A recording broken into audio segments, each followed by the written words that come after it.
안녕하세요. 이른이 넘은 할머니입니다. 제 또래분들이 사연을 많이 보내시는데 제 이야기도 보내면 재미있을 것 같아 보내봅니다. 저만큼 인생이 박복한 여자도 없을 겁니다. 태어나면서부터 부모님은 자식인 저에게 아무런 관심도 없었고 제 위로 하나 있는 오빠만 어와둥둥하며 키웠어요. 아이에게 하기에는 가혹한 폭력을 저질렀지만 제가 그에 서러워서 눈물을 흘리면 부모님은 오히려 저를 호되게 혼을 냈어요. 네가 뭘 잘했다고 울어? 겨우 그까짓 걸로 눈물을 흘려? 그리고는 오빠를 품에 안고 아이고 우리 장남 씩씩하기도 하지 라며 저를 괴롭힌 오빠를 오히려 칭찬했어요. 평생 그런 대접을 받고 살아오니 가족에 대한 정은 진작에 없었죠. 하지만 그렇다고 해도 가족에게 사랑받고 싶은 욕망이 없었던 건 아닙니다. 여자는 굳이 학교를 나오지 않아도 된다는 부모님의 강력한 의견에 저는 중학교를 졸업하자마자 고등학교는 가지도 못하고 바로 미싱 일을 하며 돈을 벌어왔어요. 애초에 저 역시 고등학교에 가고 싶은 생각은 별로 없었어서 학교에 가지 못한 건 괜찮았어요. 중학교 다니면서도 변변찮은 친구 하나 없이 늘 혼자 지냈었거든요.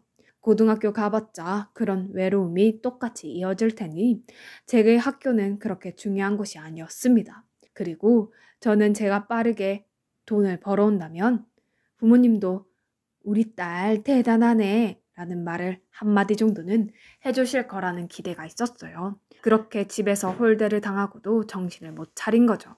그래서 누구도 알아주지 않았지만 정말 열심히 일했고 조금이라도 돈을 더 벌 수 있는 수단이 있다면 방법을 가리지 않고 몇 푼이라도 더 손에 쥐기 위해 노력했습니다. 같은 미싱 공장에서 일하는 직원들이 쟤는 정말 독해 라면서 수군거리고 제게서 멀어지려 하고 있다는 걸 알았지만 어차피 원래 친구 같은 거 없는 인생이었으니 그리 놀랍지도 않았어요. 그러나 부모님은 제가 돈을 벌어오는 게 너무 당연한 것처럼 이야기하셨죠. 여자로 태어났으면 당연히 장남을 위해서 돈 벌어오는 게 도리다. 저는 저희 집에서 딸이 아니었습니다. 그저 장남인 오빠를 뒷받침해주기 위한 어떠한 물건 정도에 지나지 않았죠. 미싱 공장에서 일하며 처음 봉급을 타고 두근거리는 마음으로 부모님께 봉투를 드렸을 때 칭찬을 바라는 저에게 아버지가 엄한 목소리로 내뱉는 말을 듣고 저는 그때서야 저희 집에 대한 모든 기대를 버릴 수 있었어요.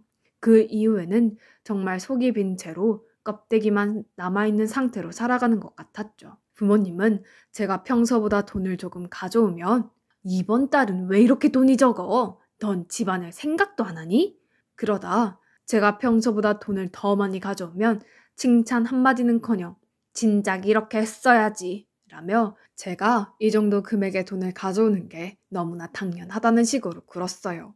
그 짓을 몇 년간 이어오다가 저는 결국 더 이상은 이렇게 살면 안 되겠다는 생각에 부모님과 인연을 끊었습니다. 오빠도 마찬가지였죠. 미운하고나 지금까지 함께 살아온 가족과 떨어지고 정말 저 혼자 되었다는 생각에 몇 날 며칠을 눈물만 흘리며 보냈어요. 잠을 잘 때면 자꾸 꿈에 부모님과 오빠가 보였고 그 꿈 속에서 저는 사랑받는 막내딸로서 화기애애하게 가족과 함께 지내고 있었습니다. 꿈에서 너무 행복해하다가 문득 잠에서 깨고 나면 우리 부모님이랑 오빠는 날 가족으로 생각하지 않았지라는 차가운 현실에 더 잠을 이루지 못하고 해가 뜰 때까지 밤을 샌 적도 많습니다. 그때 병원을 다니진 않았지만 추측하기론 제게 우울증이 있었던 것 같아요. 그래도 다행히 제 한몫 건사하고자 할 수 있는 일은 다 하며 살았습니다. 그러다 보니 문득 저도 새로운 가족을 이루고 싶다는 생각이 들더군요. 날 사랑해주는 남편과 자식들, 그렇게 오손도손 살고 싶어. 하지만 그 흔한 연애는커녕 친구조차 없던 제게 갑자기 사귈 만한 남자를 만난다는 건 쉬운 게 아니었어요. 진짜 그러다가 제가 원하든 원하지 않든 독거노인으로 늙어 죽을 지경이었죠. 불행 중 다행히도 그때 당시 제가 일하던 도배집 아주머니가 참 사람도 좋고 서글서글한 분이었는데 제가 가족들과 떨어져 혼자 지낸다는 걸 알고 언제나 저에게 신경을 많이 써주셨습니다. 그런데 그 도배집 아주머니가 저에게 아는 사람이 있다고 하시더군요. 너무 무겁게 생각하지 않아도 돼.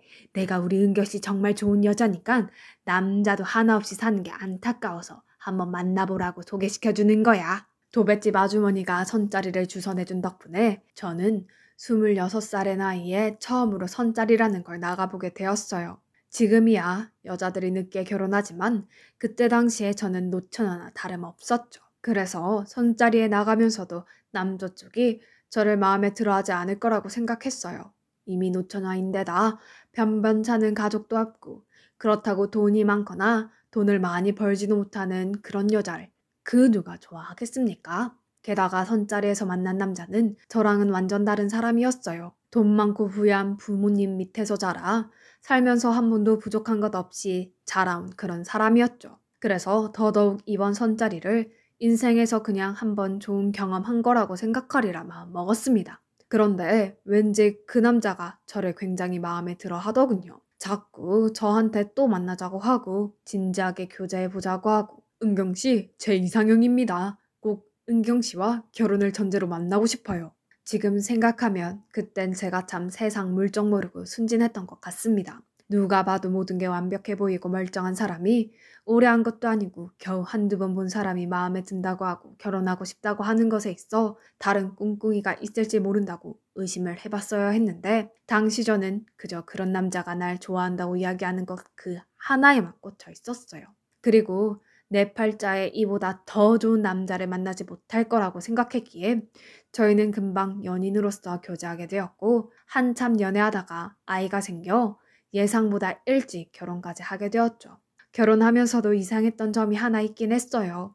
만약 제가 저희 남편 씨 부모님이라면 저를 며느리로 인정하고 싶지 않았을 것 같거든요. 부유한 시댁과는 달리 저는 가진 것도 없고 친정가족이 살아있다고 해도 연을 끊었으니 사실상 천혜의 고아나 다름없는 여자를 며느리로 맞이하고 싶은 집안이 어디 있겠습니까? 보통 자기들이랑 비슷한 형편을 갖고 있는 집안이랑 결혼을 시키고 싶어 하잖아요. 그런데 저희 시부모님은 제가 애가 생겨서 준비도 되지 않은 상황에서 남편과 함께 결혼하겠다고 찾아뵈었을 때 정말 쌍수 들고 환영했습니다. 물론 다른 좋은 이유가 있어서 그랬을 가능성도 없진 않았겠죠. 그러나 남편과 살게 되면서 저는 남편이 절 한눈에 마음이 들었다고 하는 행동, 그리고 생각지 못한 애가 생겨서 온갖 멸시와 비난을 받을 걸 각오하고 시부모님께 인사를 드렸을 때 시부모님이 얼른 결혼해라. 우리가 빨리 식장 잡아주마. 라며 마치 제가 도망가기라도 할 것 마냥 서둘러서 결혼시키려는 시부모님 행동이 절대 좋은 의도에서 나오지 않았다는 걸 알 수밖에 없었죠. 당신 이 반찬 어제도 내왔잖아. 대체 어느 집 가정주부가 같은 반찬을 이틀 영속으로 내놔? 앞서 말했듯이 부유한 집안에서 자란 남편은 자기 손으로 해본 일이 하나도 없었습니다. 늘 시부모님 돈으로 용돈을 받으며 살았고 어떤 이유인지 몰라도 사업을 해보겠답시고 이것저것 알아보다가 시부모님이 지원해준 돈까지 쫄딱 말아먹은 경험이 있었죠. 사귈 당시에는 몰랐어요. 저는 그때 남편이 무슨 일 하는지 물어보지 않았고 남편 역시 본인이 그걸 알리지 않았습니다. 저는 그냥 시부모님이 잘 사니까 남편도 어느 정도 능력이 있겠구나라고 막연히 생각했죠. 그래서 설마 남편이 30이 훌쩍 넘는 나이까지 일 한 번 안 해봤을 줄은 꿈에도 생각지 못했어요. 말이 가정부지 저는 집안 살림뿐만 아니라 바깥일까지 함께 신경 써야 했습니다. 시부모님이 생활비로 쓰라고 남편에게 돈을 주긴 했지만 남편이 그 돈을 자기 혼자 다 써버리는 통에 저는 그 돈에 해왔던 도배를 이어오면서 생활비를 버는 수밖에 없었어요. 당연한 이야기지만 낳은 자식들도 제가 다 돌봤습니다. 당신 집에 있으니까 나 일 나갔을 때 애들 좀 봐줘요. 제가 아무리 남편에게 이렇게 얘기해도 남편은 한 번도 애들을 제대로 돌보지 않았어요. 말 그대로 환장하겠더라고요. 24시간 중에 자는 시간 빼고는 쉴 시간이 한 번도 없었습니다. 그럼에도 아이들이 어릴 때 중간중간에 깨고 칭얼거리는 통에 잠조차 제대로 못 잤어요. 저는 그 누구보다 치열하게 사는데 남편은 돈 없으면 자기 부모님한테 연락해서 돈 달라 그러고 매일같이 술 퍼마시고 다니면서 새벽 늦게 들어오고 그런 거를 몇 년을 보니까 아무리 저라고 해도 도저히 참을 수가 없었습니다. 하지만 이 문제에 대해 얘기라도 하려고 들면 어디 하늘 같은 남편한테 소리를 질러? 하며 남편은 제게 손을 들어 올리려 했어요. 그 폭력성은 아이들에게도 이어지려고 했기 때문에 저는 혹여나 아이들이 남편에게 맞을까봐 서럽고 힘들고 화나는 일이 있어도 그저 속으로 삭히기만 해야 했어요. 내가 무너지면 우리 애들까지 힘들어져. 그러니까 내가 잘 버텨야 해. 정말 자식들이 아니었다면 저는 결혼한 지 한두 달 만에 이미 미쳐버리고 말았을 겁니다. 방긋방긋 웃으며 엄마를 부르는 자식들을 보면서 이 힘든 생활들을 견뎠어요. 제 자식들이 무슨 죄가 있겠습니까? 이 세상에 태어난 이상 엄마로서 아이들에게 해줄 수 있는 건 다 해주고 싶었죠. 그리고 망나니 같은 남편의 횡포로부터도 지켜주고 싶었고요. 정말 이를 악물고 살았어요. 억척스럽다, 독하다 그런 이야기들을 칭찬으로 받아들였습니다. 가끔씩 그저 서로 아끼고 사랑하는 행복한 가족을 원한다는 게 너무 큰 꿈이었나. 왜 나는 평범하게 살지 못하는 걸까 하는 생각에 제 삶이 너무 비참하고 초라해서 심적으로 너무 힘든 순간들도 있었지만 그럴 때면 곤히 잠든 아이들을 보며 우울감을 이겨냈습니다. 그러다가 제가 남편과 처음으로 이혼을 결심한 때가 오고 말았죠. 지금은 아닐지 몰라도 제가 젊었을 적엔 이혼이라는 것이 그렇게 쉽게 행해지는 게 아니었어요. 사람들도 이혼에 대해 그리 좋지 않게 생각했고요. 그래서 저도 남편으로부터 그런 온갖 수모를 당하면서도 이혼을 고려해 본 적이 없었습니다. 그러나 남편이 제가 아닌 다른 여자를 만나면서 돈을 쓰고 다니고 심지어는 도박까지도 한다는 사실을 접했을 때 아무리 세상에 좋지 못한 편견을 갖고 저와 제 아이들을 본다고 할지라도 이런 남자와는 꼭 이혼을 해야겠다는 생각을 했죠. 난 더 이상 당신이랑 이렇게 못 살겠어. 그러니 우리 이혼하자. 제가 이혼을 이야기했을 때 남편은 처음으로 눈물을 보였어요. 그건 악어의 눈물이었지만 당시 저는 매일같이 강압적이고 폭력적이며 자기 중심적인 남편이 눈물을 보였다는 사실에 너무 당황해서 그게 진실되지 않은 눈물이라는 것도 알지 못했죠. 그저 잘못했다고 다신 안 그러겠다는 남편의 호소가 진심이라고 믿고서 기껏 먹은 이혼 결심을 포기했습니다.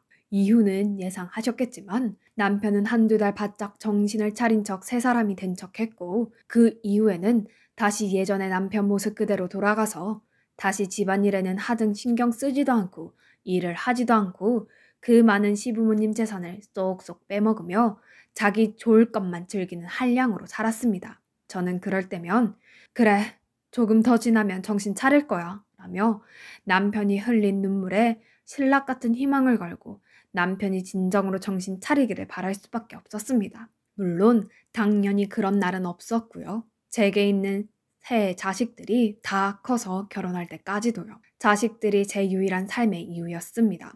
부족한 형편에서 애들 하고 싶은 것만큼은 다 해주고 싶었어요. 물론 그럼에도 마음가짐처럼 되지 않는 날들이 많아 제 자신은 제가 참 부족한 엄마라고 생각합니다. 하지만 그런 절 사랑하고 따르는 자식들 덕분에 몇십 년의 그 지옥 같은 생활을 견딜 수 있었어요. 첫째 아들과 둘째 딸의 결혼을 진행하고 몇 년 뒤 마지막으로 막내 아들 결혼식장에 들어서는데 정말 수도꼭지를 틀어놓은 것처럼 눈물이 나더라고요. 내 아이들이 좋은 짝만 나서 행복한 가정을 이루게 되었다는 것에 대한 기쁨의 눈물도 있었지만 그간 고생하면서 3명의 자식을 키워온 제 세월이 주마등처럼 스쳐 지나갔다는 것도 이유가 되었습니다. 제가 여기까지 버틸 수 있었다는 게 믿어지지가 않더군요. 그렇게 막내까지 분가하고 남편과 둘이서 사는데 순간 더 이상 이런 삶을 이어가야 할까라는 회의감이 들었어요. 왜 내가 저런 인간의 앞으로 남은 생까지 다 쏟아 부어가면서 삼시세끼를 다 챙겨 먹여야지? 차라리 저한테만 나쁜 남편이었고 아이들에겐 좋은 아버지만 되었어도 제가 이렇게까지 생각은 안 했을 겁니다. 하지만 말씀드렸듯이 제 남편은 한 번도 자식들 교육이나 그런 것에 있어 한 번도 관심을 가진 적이 없어요. 애초에 어릴 때 식사 챙겨주는 것조차 제대로 한번 해본 적이 없는데 그런 사람을 아버지라고 부를 수 있을까요? 이른이 넘은 나이에 냉정하게 봐서 앞으로 살아갈 날보다는 죽을 날이 더 가깝지만 얼마 안 남은 생이 남아 조금 더 자유롭게 살고 싶었습니다. 나이 먹고 이런 말 하기는 그렇지만 한 마리의 어여쁜 나비가 되어서 여기저기 날아다니고 싶었어요. 봄날에는 꽃내음을 맡고 싶었고 여름에는 시원한 계곡 물소리를 듣고 싶었고 가을에는 낙엽을 밟고 싶었습니다. 겨울엔 아무 생각 없이 한방눈을 보고도 싶었어요. 남들에게는 사소할지 모르는 소소한 행복들이 제 인생에는 없었습니다. 그런데 그 소소한 행복들을 누워서 TV 보며 배나 끌고 있는 늙은 노인과는 절대 할 수 없었어요. 특히나 이제 자식들도 다 결혼을 했으니 이제 부모가 둘 중 하나가 없다고 해도 그리 큰 흠으로 남지 않을 거라는 기대감도 있었습니다. 물론 그럼에도 저에겐 여전히 자식들이 우선이었기 때문에 만약 자식들이 저희의 이혼을 원하지 않는다고 하면 저는 한평생 남편과 함께 살아갈 생각도 있었죠. 그러나 자식들에게 은근슬쩍 이혼에 대한 얘기를 꺼내보니 너무나 고맙고 감격스럽게도 자식들은 전부 제 편이었습니다. 어머니, 얼른 이혼하세요. 사실 전 어머니가 저희 어렸을 때부터 아버지랑 이혼하시길 바랬어요. 그동안 어머니 혼자 저희 키우느라 너무 고생하셨잖아요. 맞아요. 더 이상 어머니가 힘들어하며 아버지를 견딜 필요가 없어요. 어머니도 얼른 이혼하고 어머니 인생 사셔야죠. 자식들의 응원에 힘입어 저는 남편에게 이혼 이야기를 꺼냈습니다. 이제 자식들도 다 컸고 결혼해서 지가정 꾸렸으니까 더 이상 당신이랑 내가 같이 살 이유가 없다라고 말이죠. 그런데 참 어처구니 없게도 남편이 그 말을 듣더니 제게 손을 들더군요. 이제 빼먹을 시부모님 재산도 없고 남편도 늙어 꽤 힘이 없는데 자존심은 남아있는지 또 여자 타령을 하면서 말까지 함부로 하는 남편을 보며 이제 정말 이건 아니다 싶었습니다. 그래서 저는 손을 드는 남편에게 또 나를 때린다면 지금 이 자리에서 경찰에 신고할 거예요. 참고로 우리 애들도 당신이 그동안 나 때리고 그런 거 다 알고 있고 앞으로 무슨 일을 함에 있어서도 다 내 편 되어준다고 했으니까 당신도 그리 쉽게 넘어갈 순 없을 거예요. 라며 경고했습니다. 그랬더니 그 말은 진심으로 들렸는지 혼자 궁시렁궁시렁대며 남편이 방으로 들어가더군요. 그 이후로 저는 남편을 집에서 마주칠 때마다 이혼을 하고 싶다고 이야기했습니다. 몇 번을 그렇게 이야기하니까 남편도 이제 자기가 강압적으로 이혼을 막을 수도 없는 상황이고 내가 진심으로 이혼을 원한다고 생각했는지 어느 날 갑자기 제게 편지를 한 통 써서 주더군요.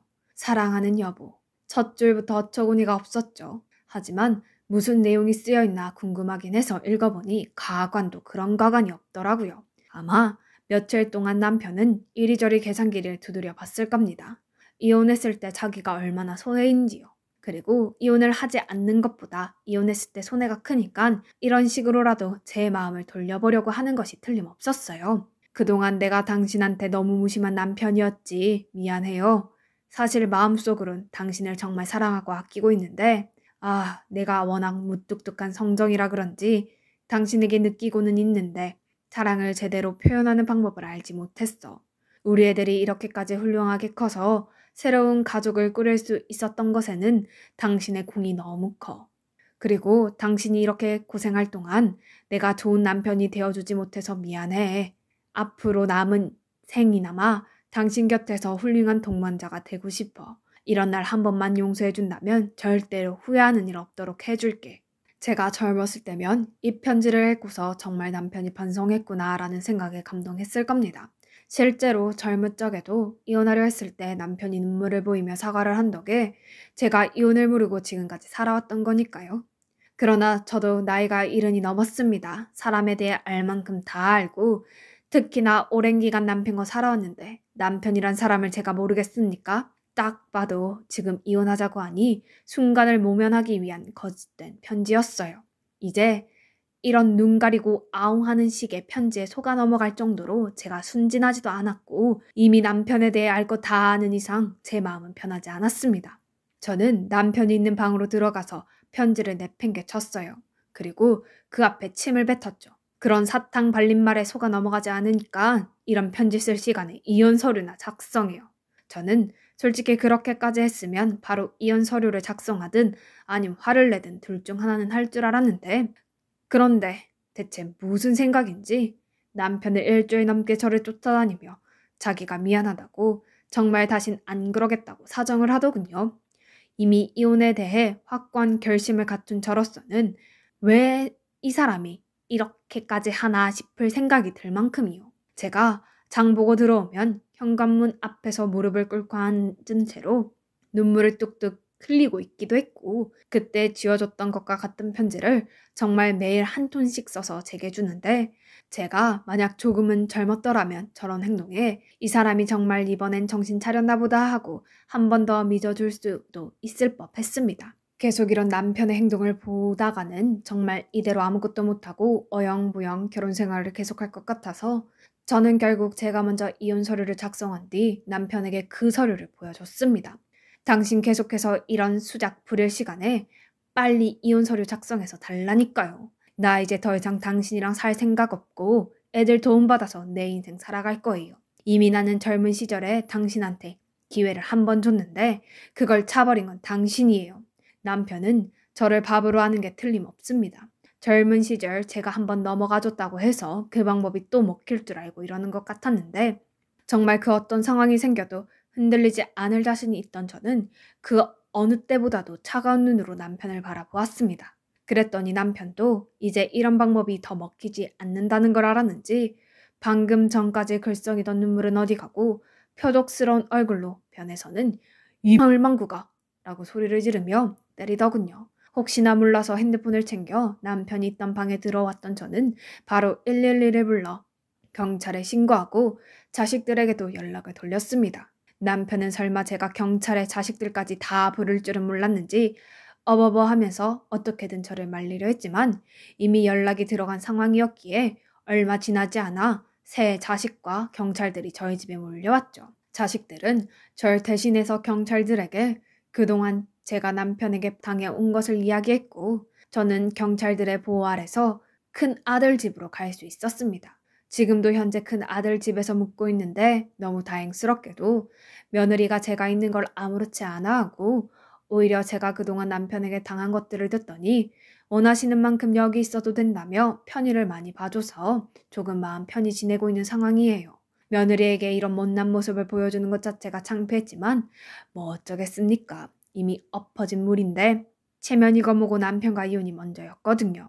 남편과는 연락을 하지 않고 있는데 큰애들 이야기를 들어보니까 남편이 자식들에게는 계속 연락을 하고 있는 상황인가 보더라고요. 뭐 내용은 너네가 자식이니 네 엄마 좀 말려달라 이런 건가 본데, 제 자식들은 오히려 남편에게 이렇게 이야기를 했다고 합니다. 자기들이랑도 연 끊고 정말 남은 가족 없이 혼자 살고 싶은 거 아니면 저랑 이혼하라고요.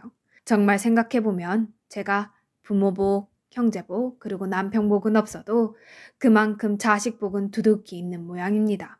진짜 제 자식들 아니었으면 이 힘든 삶을 어떻게 살았을지요. 얼마 전에 큰아들이 만약에 남편이 계속해서 이혼을 해주지 않는다면 그때는 소송으로 가는 게 좋을 것 같다고 이야기를 하더군요. 그리고 자기가 아는 변호사가 있으니까 그 변호사 통해서 상담 받아보면 충분히 방법이 나올 거라고 저한테 너무 걱정하지 말라고 해줬습니다. 솔직히 제가 그동안 남편에게 당한 것은 많지만 소송까지 가고 싶진 않아요. 그래도 어찌됐던 제 남편이자 자식들 아버지로 살아온 사람인데 그런 최악의 결말을 맞이하고 싶지는 않습니다. 일단 남편에게 빨리 이혼하지 않으면 큰애들 도움을 받아서 소송까지 갈 테니 괜히 일 더 커지기 전에 순순히 합의 이혼으로 끝내자고 이야기를 남긴 상황이긴 해요.